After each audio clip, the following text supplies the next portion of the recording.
할렐루야, 성도님 여러분, 반갑습니다. 유튜브 성도님들도 반갑습니다. 오늘 밤, 내일은 불임절입니다. 그냥 참고로 절기를 알려드립니다. 오늘 하나님께서 주신 말씀, 누가복음 6장 26절입니다. 누가복음 6장 26절. 제가 봉독하겠습니다. 모든 사람이 너희를 칭찬하면 화가 있도다. 그들의 조상들이 거짓 선지자들에게 이와 같이 하였느니라. 아멘. 세 가지 다른 의미의 표현을 다른 표현을 같은 의미로 사용하는 것이 있습니다. 그것은 숫자가 많음을 표현하는 그런 수식어인데, 인기가 좋은 사람에 대해서 얼마나 많은 사람이 좋아하는지를 우리가 표현할 때에 세 가지로 표현을 합니다. 첫째로 많은 사람이 좋아한다 라고 말하죠. 또 대부분의 사람이 좋아한다 라고도 하죠. 모든 사람이 좋아한다 라고도 표현을 해요. 근데 이것을 들을 때 의미는 다르지만은, 이 말을 들을 때는 그 사람이 인기가 상당히 좋구나 이렇게 이해를 하죠.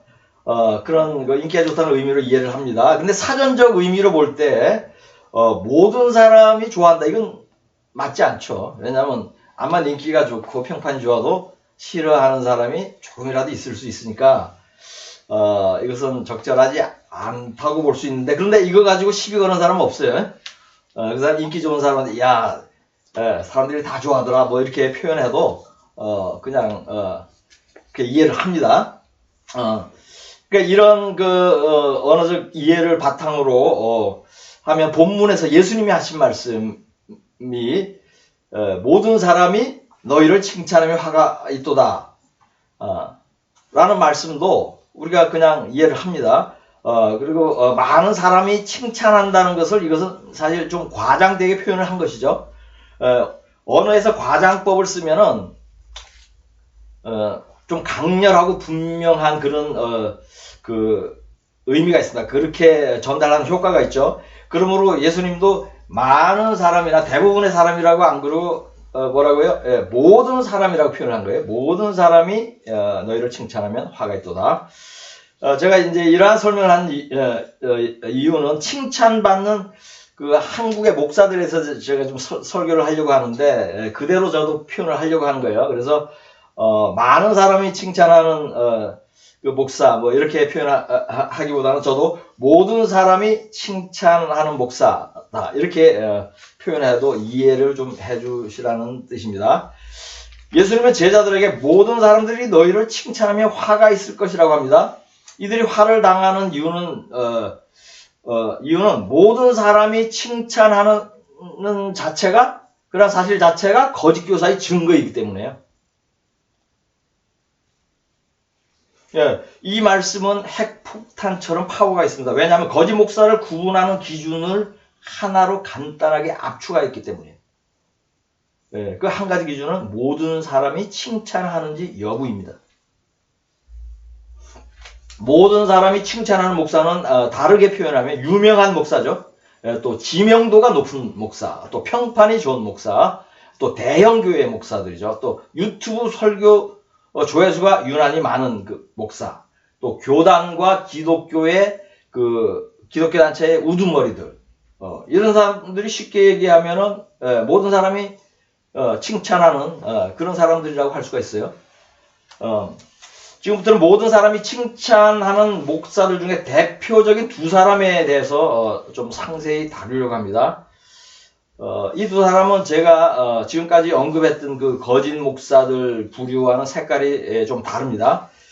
왜냐하면 인간적으로 판단할 때 존경할 만한 것도 있고 흠이 별로 없어 보이기 때문이에요.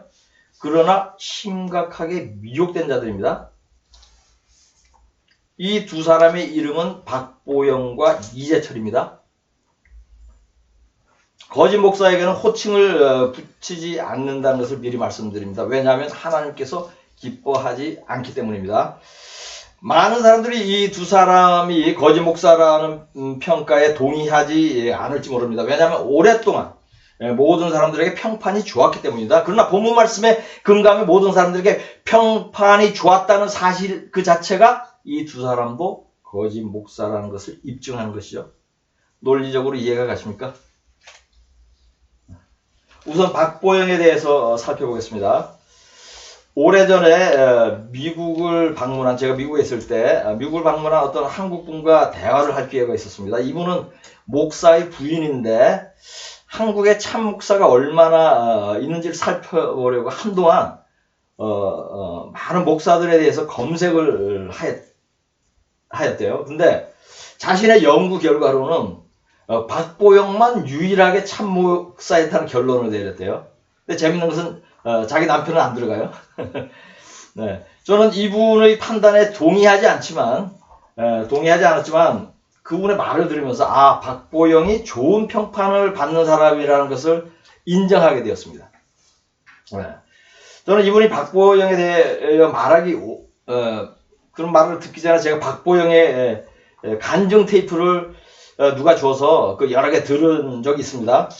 그 간증을 들을 때는 이분이 많은 고난을 겪은 좋은 목사라고 판단한 기억이 있어요.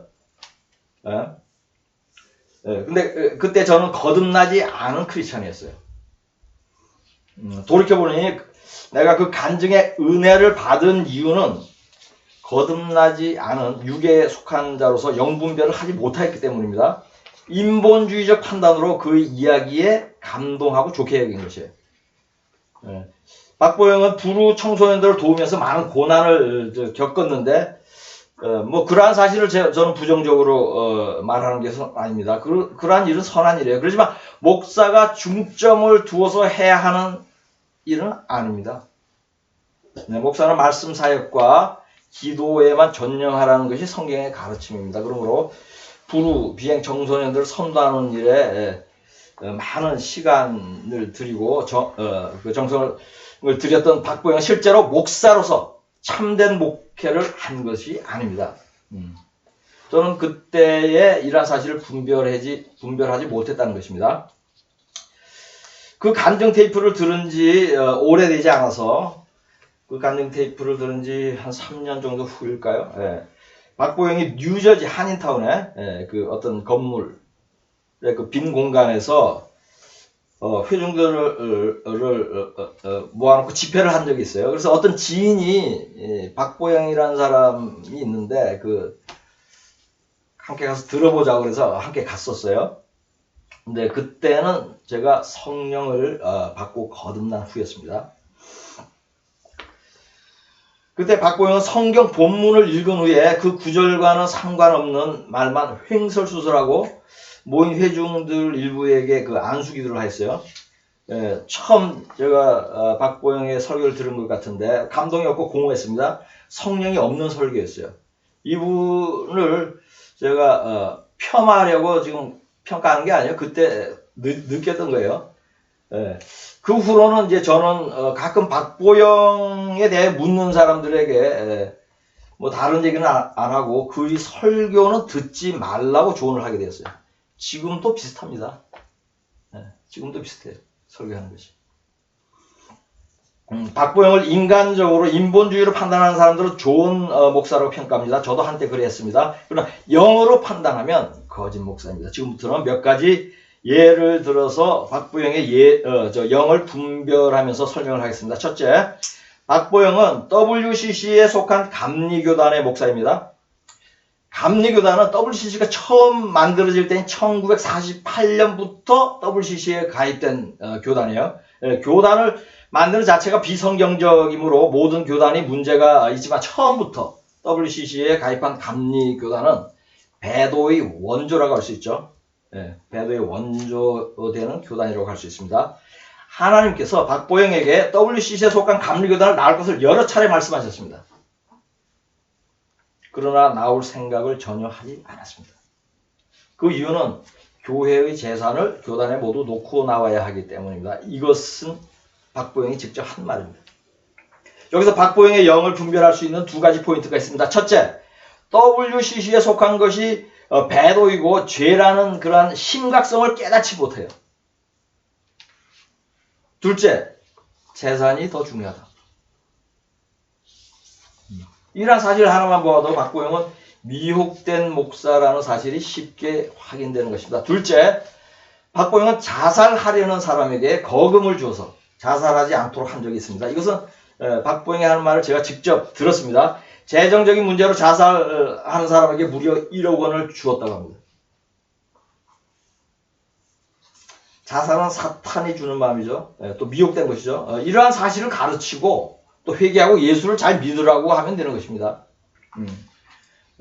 근데 그렇게 하지 않았죠. 박보영이 한 짓은 인간적으로 한 것이고 돈으로 구원하려는 참남된 것입니다. 여기서도 박보영이 미혹된 자라는 것을 알 수 있습니다. 단순히 미혹된 것을 따라 박보영은 하나님의 성물을 도둑질한 것이죠. 헌금을 자신의 소견대로 쓰는 것은 하나님의 헌물을 도둑질하는 것입니다. 목사가 연봉을 많이 가져가는 것만 도둑질이 아닙니다. 셋째, 박보영은 10여 년 전에 케냐의 거짓 선지자 데이빗 오어를 인천 방주교회에 세운 적이 있습니다. 데이빗 오어는 자신이 두 증인이라며 거짓 예언을 일삼는 아주 세기적인 사기꾼입니다. 저는 이 사람 잘 알아요. 근데 박보영은 참 선지자로 알고 강단에 세운 것이에요. 그런데 나중에 거짓 선지자인 것을 깨달았으면 그걸 시인하고 회개해야 되잖아요. 그렇게 하지 않았어요. 그 데이빗 오어가 한 거짓 예언 중에는 한국의 전쟁이 언제 난다는데 그 날짜까지 정했었어요. 근데 그날에 일어나지 않았습니다. 그래서 거짓 선지자의 사실이 드러났음에도 불구하고 박보영은 그래도 데이빗 오어를 세운 것이 좋은 점도 있다고 말하면서 회개하지 않았습니다. 여기에도 박보영이 심하게 미혹되었을 뿐더러 회개하지 않는 교만한 자라는 것을 알 수 있습니다. 미혹된 자는 교만해요. 교만한 자는 불순종합니다. 그러니 WCC에 속한 감리교단에서 나오라는 말씀에도 불순종하고 있는 것입니다. 넷째, 박보영의 아버지도 거짓 목사이며 부자가 동일하게 미혹된 자들입니다. 박보영의 아버지 박장원을 알게 된 것은 17년 전이에요. 저에게 박보영의 간증 테이프를 준 사람이 박장원이 쓴 책도 저에게 권했어요. 그래서 읽어봤어요. 다른 내용은 기억나지 않아요. 근데 그가 죽은 자와 산 자의 혼인식을 치러줬다고 고백한 부분만 기억이 남아요. 이 부분에 너무 제가 충격을 받아가지고 다른 건 하나도 기억이 안 납니다. 그 후 17년이 지난 작년에 박장훈이 자신의 재산 30억 원을 아들 박보영에게 상속하려고 했는데 아들이 받지 않자 감리교단에 기증했다는 그런 기사를 제가 우연히 보게 되었습니다. 이 기사를 읽으면서 박장훈이 거짓 목사라는 것이 다시 한번 확정된 것입니다. 목사는 재산이 3억 원만 있어도 가짜이고 3천만 원을 가지고 있어도 부끄러운 일인데 30억 원이 넘는 재산을 보유했다면 가짜인 것이 분명한 것이죠. 또한 성경은 재산을 가난한 자에게 나누어주라고 하지 아들에게 물려주라고 그러지 않습니다. 근데 아들에게 물려주려고 했다는 사실과 또 사탄의 회인, 교단, 감리교단에 기증했다는 사실도 말씀대로 살지 않는 거짓 목사라는 증거입니다. 그리고 박장훈은 그림을 수집하는 것이 취미라고 해요. 아니 목사가 가난한 자에게 보내야 할 돈으로 비싼 그림이나 수집하고 있다면 이런 자에게 더 이상 무엇을 말할 수 있겠습니까? 박보영은 할아버지부터 3대에 걸쳐서 감리교단의 목사를 하고 있습니다.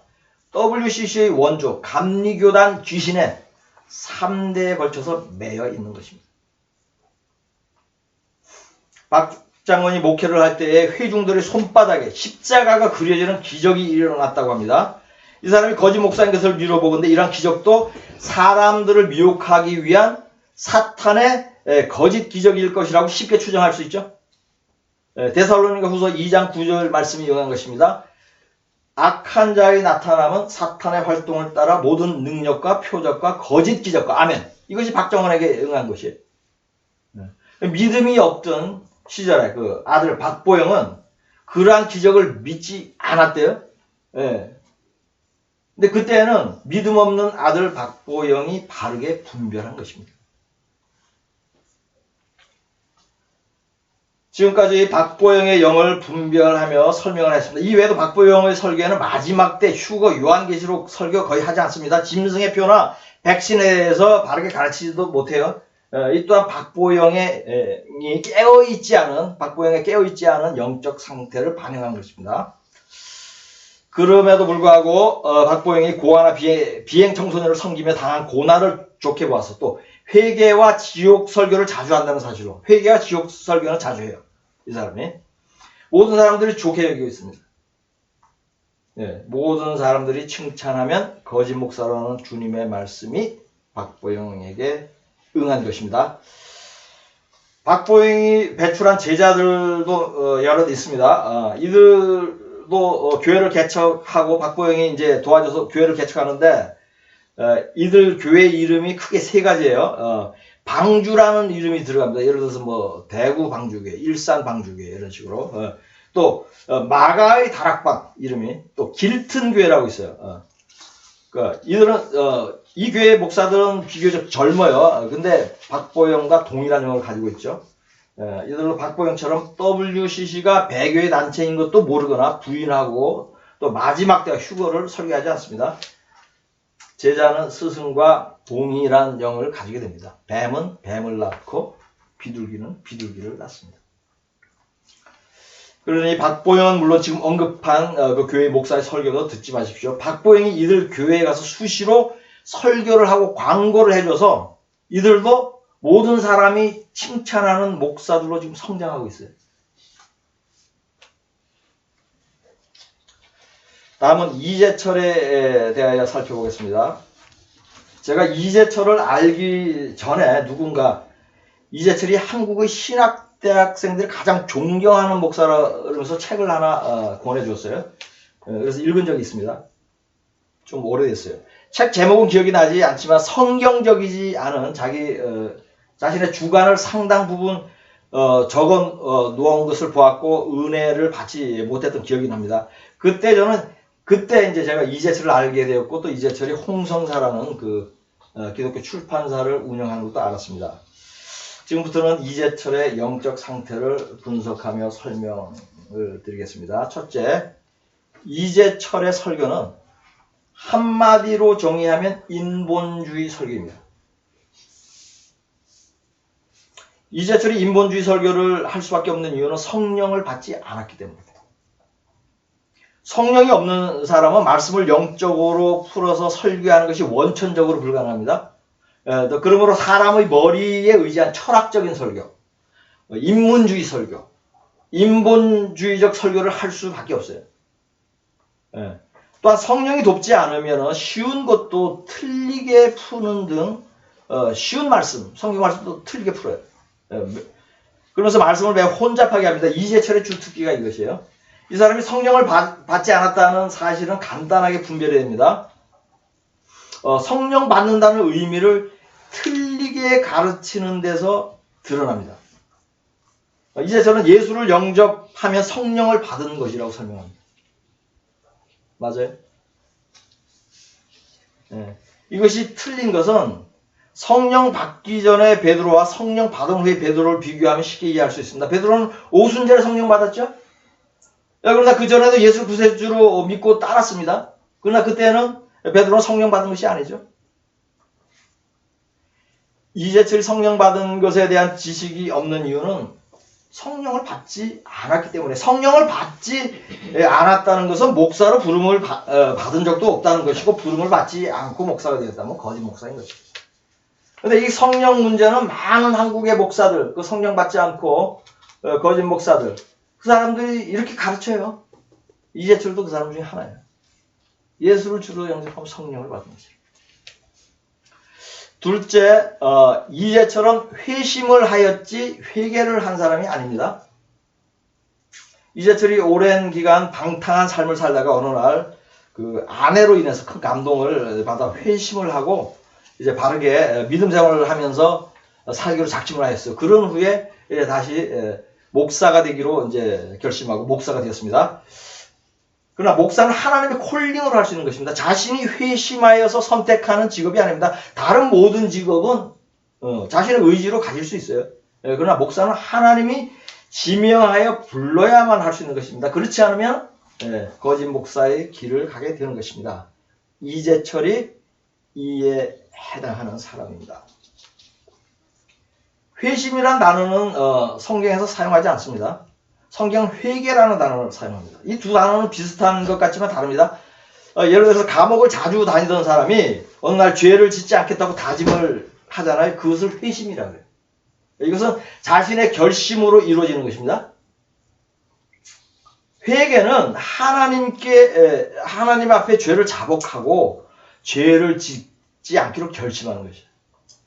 이처럼 회개와 회심은 하나님이 있느냐 없느냐 하는 큰 차이가 있는 것이에요. 이해가 가세요? 이재철이 한 것이 회심입니다. 회심하고 목사가 되기로 작정한 것입니다. 셋째, 이재철은 믿지 않는 사람들에게도 인기가 있습니다. 그래서 믿음과 전혀 상관없는 자리에 초대돼 가기도 하는데 그 자리에서 이재철은 예수를 전하지 않습니다. 믿는 자들은 때를 얻으나 못 얻으나 복음을 전해야 하는 것이 성경의 가르침이죠. 한글로 주의 종이라는 사람이 회중들이 모인 데서 예수를 입 밖에도 내지 못하니 이재철이 성령이 없고 거짓 목사라는 사실이 여기서 드러나는 것이죠. 바울은 재판장 앞에서도 복음을 전했죠. 재판을 받으면서.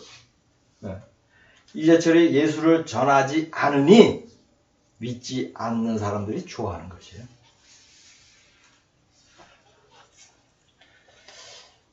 넷째, 이재철은 불신자가 죽어도 산자의 기도로 천국을 갈 수 있다고 가르칩니다.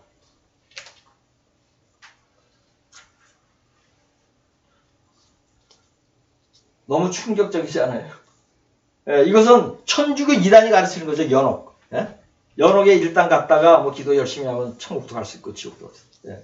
이 자가 이렇게 가르치는 이유는 특정 성경 구절을 잘못 이해했기 때문이에요. 그 구절이 뭔지 제가 그 설명은 지금 안 하겠습니다. 다음에 기회가 되면 제가 그 설교를 하겠는데 그 잘못 풀어가지고 이거 비슷하게 전하는 목사들이 꽤 있어요. 근데 이제서는 이거 책에다가 써놨어. 그 다음에 출판사를 하니까 책을 엄청나게 지었어요. 뭐 대충 써놓으면은 밑에서 그 일하는 사람들이 이렇게 정리해서 하니까 그러니까 이재철 그 책은요, 그 한 권도 읽지 마세요.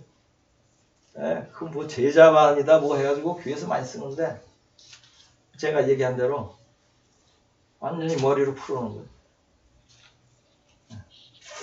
성령이 없으므로 머리로 성경을 풀다가 망하는 짓을 한 것이에요. 이 정도로 성경을 잘못 가르치면 이제처럼 단순한 거짓 목사가 아니라 뭐예요? 지독한 이단이면서 마귀에 좋은 것이요. 그럼에도 불구하고 모든 사람이 이재철을 좋아합니다. 그리고 신학생들이 가장 좋아한다는 사실에도 주목할 필요가 있습니다. 신학교는 사탄의 종들을 배출하는 사관학교라는 설교를 한 적이 있죠. 그러니 사탄의 종인 이재철의 설교가 신학생들에게 최고로 좋게 들리는 것이에요. 영은 속일 수 없습니다. 같은 영을 가진 자들이 모이고 서로 좋아하는 것은 변하지 않는 영적인 원리입니다. 이상으로 모든 사람이 칭찬하는 대표적인 두 사람인 박보영과 이재철에 대한 영분별을 해보았습니다. 마지막 때에 이러한 자들에게 속지 않아야 합니다. 이들은 거짓 목사, 빨갱이 목사로 널리 이미 알려진 자들보다 더 위험합니다. 그 이유는 많은 크리스천들이 이들에 대해서 좋은 이미지를 갖고 있기 때문에 그러니 미혹받기 더 쉬운 것입니다. 이 부분이 아주 중요한 것이에요. 이들은 휴거 후에 남겨져서도 사람들을 끝까지 미혹할 자들이에요. 베리칩을 받아도 된다고 가르치고도 남을 자들입니다.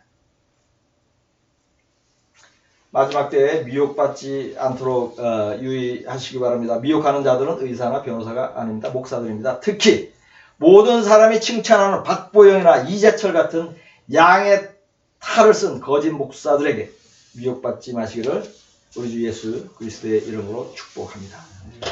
본문 말씀으로 설교를 마치겠습니다. 모든 사람이 너희를 칭찬하면 화가 있도다. 그들의 조상들이 거짓 선지자들에게 이와 같이 하였느니라. 아멘.